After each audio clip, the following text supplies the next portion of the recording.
In diesem Video zeigen wir Ihnen, wie Sie die Betriebsstunden Ihres Prismavent-Gerätes ablesen.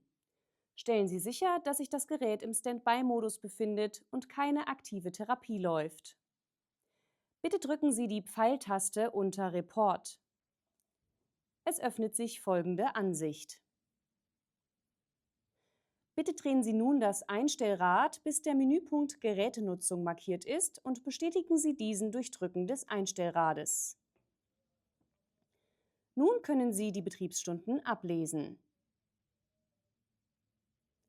Wichtig!